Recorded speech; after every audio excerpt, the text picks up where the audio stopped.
Hi welcome to Veena's creation. ಇವತ್ತು ನಾನು ನಿಮಗೆ ಬೇಸಿಕ್ ಸ್ಟಿಚಸ್ನ ತೋರಿಸ್ತಾ ಇದ್ದೀನಿ. ಕ್ರೋಶಾ ನೀಡಲ್ಸಲ್ಲಿ ಯಾವ್ಯಾವುದು ಚೈನ್ಸ್ ಹಾಕೋದಾಗಲಿ, single crochet, half double crochet, ಹಾಗೆ ಡಬಲ್ ಕ್ರೋಶಾ ಮತ್ತು ಟ್ರಿಪಲ್ ಕ್ರೋಶಾ ಹಾಕೋದು ಹೇಗೆ ಅಂತ ತೋರಿಸ್ತಾ ಇದ್ದೀನಿ. ಅದಕ್ಕೆ ನೋಡಿ, ನಾನು ಸಿಂಗಲ್ ಕ್ರೋಶಾನ ಇದು ಚೈನ್ ಹಾಕೋದನ್ನು ನಾನು ಫಸ್ಟ್ ವೀಡಿಯೋದಲ್ಲಿ ಮೊದಲೇ ಅಪ್ಲೋಡ್ ಮಾಡಿದ್ದೆ. ಇದನ್ನು ಹಾಗೇ ತೋರಿಸ್ತಾ ಇದ್ದೀನಿ ನಿಮಗೆ. ಇದು ಮತ್ತೊಂದು ಸ್ವಲ್ಪ ನಿಮಗೆ ಕ್ಲಿಯರಾಗಿ ಗೊತ್ತಾಗಲಿ ಅಂತ ಹೇಳಿ, ಗೊತ್ತಾಗತ್ತೆ ಅಂತ ಅಂದ್ಕೊಂಡಿದ್ದೀನಿ. ನಾನು ಜಾಸ್ತಿ ಇದನ್ನು ಎಕ್ಸ್ಪ್ಲೇನ್ ಮಾಡಬೇಕಂತ ಏನಿಲ್ಲ ಅಂತ ಹೇಳಿ. ಒಟ್ಟು ಟೋಟಲಾಗಿ ನಾನು 15 ಚೈನನ್ನು ಹಾಕ್ಕೊಂಡಿದ್ದೀನಿ. ಈ ಥರ ತುಂಬ ಈಸಿ ಇದು. ಇದಾದ ನಂತರ ಈಗ ನಾನು ಸಿಂಗಲ್ ಕ್ರೋಶಾ ಹಾಕೋದನ್ನು ತೋರಿಸ್ಕೊಡ್ತೀನಿ. ಫಸ್ಟ್ ನಾನು ಹಾಗೆಯೇ ಚೈನ್ ಹಾಕ್ಕೊಳ್ತಾ ಇದ್ದೀನಿ. ಈ ಥರ ಫಾಸ್ಟಾಗಿ ಹಾಕ್ಕೊಳ್ತಾ ಇದ್ದೀನಿ, ಯಾಕೆಂದರೆ ಚೈನ್ ಹಾಕೋದು ನಿಮ್ಗೆ ಗೊತ್ತಾಗಿರುತ್ತೆ ಅಂತ ಹೇಳಿ. ನನ್ನ ಚಾನಲ್ ಹೊಸಬರು ನೋಡ್ತಾ ಇದ್ದರೆ ಪ್ಲೀಸ್ ಸಬ್ಸ್ಕ್ರೈಬ್ ಮಾಡಿ, ಹಾಗೆ ನನ್ನ ಚಾನಲ್ಗೆ ಸಪೋರ್ಟ್ ಮಾಡಿ. ಈ ಥರ ಹಾಕ್ಕೊಂಡಾದ ನಂತರ ಪಕ್ಕದಲ್ಲೇ ಒಂದು ಚೈನ್ ಇರುತ್ತಲ್ಲ, ಅದಕ್ಕೆ ಈ ಥರ ನೀಡಲ್ನ ಒಳಗೆ ಹಾಕಿ ಈ ಥರ 2 ದಾರ ಮಾಡ್ಕೋಬೇಕು. 2 ದಾರ ಮಾಡ್ಕೊಂಡಾದ ನಂತರ 2 ದಾರದಿಂದ 1 ದಾರ ಮಾಡಿಕೊಂಡ್ರೆ ಇದು ಸಿಂಗಲ್ ಕ್ರೋಶಾ ಅಂತಾರೆ ಇದಕ್ಕೆ. ಈಗ ನೆಕ್ಸ್ಟ್ ಚೈನ್ಗೂ ಕೂಡ ಅದೇ ಥರ ಮಾಡ್ಕೊಳ್ತಾ ಇದ್ದೀನಿ. ನೋಡಿ, ಈ ಥರ ಚೈನ್ ಫಾರ್ಮ್ ಆಗುತ್ತೆ ಇದಕ್ಕೆ. ಇದೇ ಥರ ನೆಕ್ಸ್ಟ್ಗೂ ಕೂಡ ಮಾಡ್ಕೊಳ್ತಾ ಇದ್ದೀನಿ. ಅಷ್ಟು ಚೈನ್ಗೂ ಕೂಡ ಇದನ್ನು ಈ ಥರ ನೀಡಲ್ ಹಾಕಿ ಈ ಥರ ದಾರ ಅದರಿಂದ ನೀಡಲ್ ಆ ಚೈನ್ ಒಳಗಡೆಯಿಂದ ದಾರ ತಗೊಂಡು 2 ದಾರ ಒಂದು ಮಾಡ್ಕೋಬೇಕು. ಇದು ಬೇಸಿಕ್ ಸ್ಟಿಚಸ್ಸು. ಇದು ಗೊತ್ತಿದ್ದರೆ ನಿಮಗೆ ಆರಾಮಾಗಿ ನೀವು ನೈಟಿಂಗ್ ಮಾಡೋದನ್ನು ತುಂಬ ಅಚ್ಚಾಗಿ ನೀವು ಬೇಗ ಕಲಿಬೋದು. ಇದನ್ನು ನೀವು ಫಸ್ಟ್ ನಿಮಗೆ ಇದು ಗೊತ್ತಿರಬೇಕು. ಇದು ನೀವು ತುಂಬ ಈಸಿ. ಇದನ್ನು ನೀವು ಕಲ್ತ್ಕೊಂಡ್ರೆ ನಿಮಗೆ ಇದೇ ಥರ ನಾನು ಈ 15 ಸ್ಟಿಚಸ್ಗೂ ಚೈನ್ಗೂ ಕೂಡ ಈ ಥರ ಸಿಂಗಲ್ ಕ್ರೋಶಾನ ನಾನು ಮಾಡ್ಕೊಳ್ತಾ ಇದ್ದೀನಿ.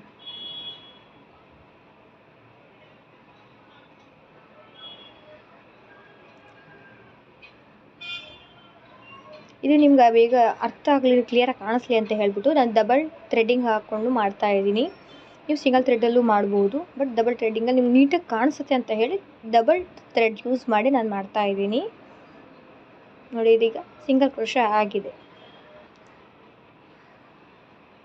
ಈ ಥರ ನಾನು ಒಂದು ಚೈನ್ ಹಾಕಿ ಇದನ್ನು ಕಟ್ ಮಾಡ್ತಾ ಇದ್ದೀನಿ.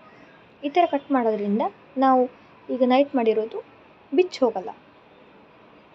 ಇದಾದ ನಂತರ ನೆಕ್ಸ್ಟ್ ಈಗ ನಾನು ಹಾಫ್ ಡಬಲ್ ಕ್ರೋಶಾ ಹೇಗೆ ಮಾಡೋದು ಅಂತ ತೋರಿಸ್ತೀನಿ. ಇದು ಬೇಸಿಕ್ ನಾಟ್ ಹಾಕ್ಕೊಳ್ಳೋದು. ಫಸ್ಟ್ ಹೇಗೆ ಹಾಕ್ಕೊಳ್ತೀವಲ್ಲ, ಈ ಥರ ಮಾಡಿ ಹಾಕ್ಕೊಂಡ್ರೆ ಈಸಿ ಆಗುತ್ತೆ. ಇನ್ನು ಫಸ್ಟಿನ ವೀಡಿಯೋದಲ್ಲಿ ಹೇಗೆ ಮಾಡೋದು ಅಂತಲೂ ಬೇರೆ ರೀತಿ ತೋರಿಸಿದ್ದೀನಿ ನಿಮಗೆ. ಈ ಥರ ಚೈನ್ ಹಾಕ್ಕೊಂಡಿದ್ದೀನಿ.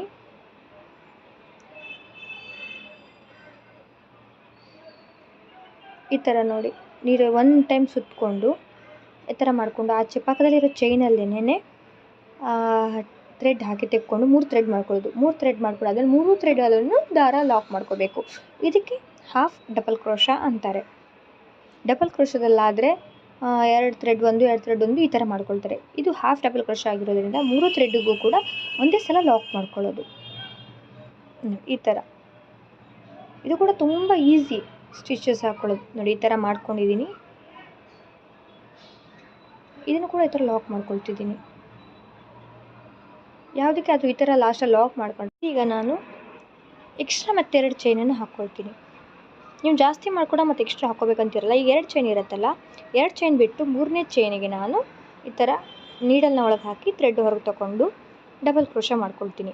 ಒಂದು ಸಲ ನೀಡಲ್ ಮೇಲೆ ದಾರ ಸುತ್ತಕೊಂಡು ಒಳಗಡೆ ನೀಡಲ್ ಹಾಕಿ ಚೈನ್ ಒಳಗಡೆ 3 ಥ್ರೆಡ್ ಮಾಡ್ಕೋಬೇಕು. 3 ಥ್ರೆಡ್ ಮಾಡ್ಕೊಂಡ್ಮೇಲೆ 2 ಥ್ರೆಡ್ 1 2 ಥ್ರೆಡ್ 1 ಈ ಥರ ಮಾಡಿಕೊಂಡ್ರೆ ಇದು ಡಬಲ್ ಕ್ರೋಶಾ ಅಂತಾರೆ. ಇದನ್ನು ನಾನು ಫುಲ್ ಚೈನಿಗೆ ನಾನು ಮಾಡಿ ತೋರಿಸ್ತಾ ಇದ್ದೀನಿ.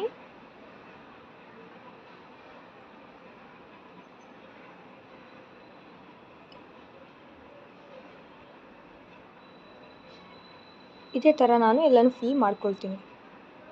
ಇದು ತುಂಬ ಈಸಿ ಕೂಡ. ನೋಡಿ, ಈ ಥರ ನಾನು ಡಬಲ್ ಕ್ರೋಶಾನು ಕೂಡ ಮಾಡ್ಕೊಂಡಾಗಿದೆ. ಲಾಸ್ಟಲ್ಲಿ ಈ ಥರ ಲಾಕ್ ಮಾಡ್ಕೊಳ್ತಾ ಇದ್ದೀನಿ ನಾನು. ನೋಡಿ ಎಷ್ಟು ನೀಟಾಗಿ ಬಂದಿದೆ ಕೂಡ. ಹಾಗೆಯೇ ಈಗ ನಾನು ಟ್ರಿಪಲ್ ಕ್ರೋಶಾ ಮಾಡೋದನ್ನು ತೋರಿಸ್ತಾ ಇದ್ದೀನಿ. ಟ್ರಿಪಲ್ ಕ್ರೋಶಾಕ್ಕೆ ಫಸ್ಟ್ ನಾನು 3 ಚೈನ್ ಹಾಕ್ಕೊಂಡು 2 ಸಲ ದಾರಾನ ನೀಡಲ್ ಮೇಲೆ ಸುತ್ತಕೊಂಡು ನೆಕ್ಸ್ಟ್ 3 ಚೈನ್ ಬಿಟ್ಟು 4th ಚೈನಿಗೆ ನಾನು ನೀಡಲ್ ಹಾಕಿ ಅಲ್ಲಿಂದ 4 ದಾರ ಮಾಡ್ಕೊಳ್ತಾ ಇದ್ದೀನಿ ನೀಡಲ್ ಮೇಲೆ. 4 ದಾರ ಮಾಡ್ಕೊಂಡಾದ್ಮೇಲೆ 2 ದಾರ ಒಂದು ಸಲ, 2 ದಾರ ಒಂದು ಸಲ, ಮತ್ತೆ 2 ದಾರ ಒಂದು ಸಲ ಅಂತ 3 ಟೈಮನ್ನು ಮಾಡ್ಕೊಳ್ತೀನಿ ಇದೇ ಥರ. ಈ ಥರ ಮಾಡೋದ್ರಿಂದ ಇದು ಟ್ರ್ಯಾಪಲ್ ಕ್ರೋಶ ಅಂತ ಹೇಳ್ತಾರೆ ಇದಕ್ಕೆ. ಇದೇ ಥರ ನೋಡಿ ಮಾಡ್ಕೊಳ್ತಾ ಹೋಗ್ತಾ ಇದ್ದೀನಿ ನಾನು. ನೆಕ್ಸ್ಟ್ ಚೈನ್ಗೂ ಕೂಡ ನೋಡಿ ಎಷ್ಟು ಚೆನ್ನಾಗಿ ಇದಾಗಿದೆ ಇದು. ಇದೇ ಥರ ಮಾಡಬೇಕು ಇದು. ಇದೇ ಥರ ಫುಲ್ ನಾನು ಕಂಟಿನ್ಯೂ ಮಾಡಿ ನಿಮಗೆ ತೋರಿಸ್ತೀನಿ.